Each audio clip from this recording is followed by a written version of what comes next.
শেখ হাসিনা সরকারের আমলে ২০ লাখেরও বেশি মৃত ব্যক্তির নামে ৩টি জাতীয় নির্বাচনে ভুয়া ভোট দেওয়া হয়েছে। জানা গেছে, এই ভুয়া ভোট দেওয়ার সুযোগ তৈরি করে দিয়েছিলেন আওয়ামী লীগ মদতপুষ্ট ৩ কমিশন। সম্প্রতি এক অনুষ্ঠানে সাংবাদিকদের কাছে আক্ষেপ করে এই তথ্য নিশ্চিত করেছেন প্রধান নির্বাচন commissioner CEC M Nasir Uddin.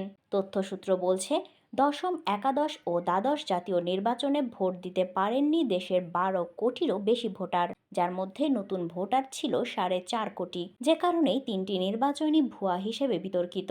ওই নির্বাচনগুলোয় ভোট দিতে না পারার আক্ষেপ রয়েছে পুরনো তালিকার ভোটারদেরও। তবে বর্তমান নির্বাচন কমিশন ইসি আশা করছে আগামী নির্বাচনে ভোটারদের দীর্ঘদিন ভোট না দিতে পারার আক্ষেপ এবার ঘুচবে। ইসির বলছে, নতুন পুরনো সব ভোটারই এবার পছন্দের প্রার্থীকে ভোট দিতে পারবেন।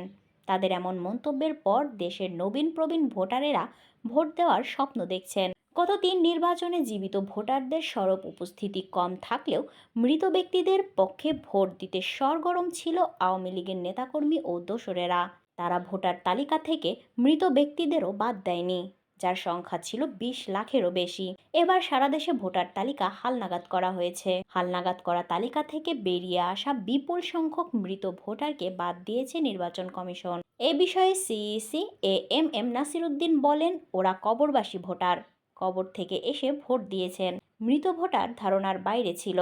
এর সংখ্যা ২০ লাখেরও বেশি। স্থানীয় সংস্কার কমিশনের আহ্বায়ক ও নির্বাচন বিশেষজ্ঞ ডক্টর তোফায়েল আহমেদ বলেন, বিগত ৩টি নির্বাচন ছিল প্রহসনের, তাই ভোটদানে মানুষের আগ্রহ ছিল না।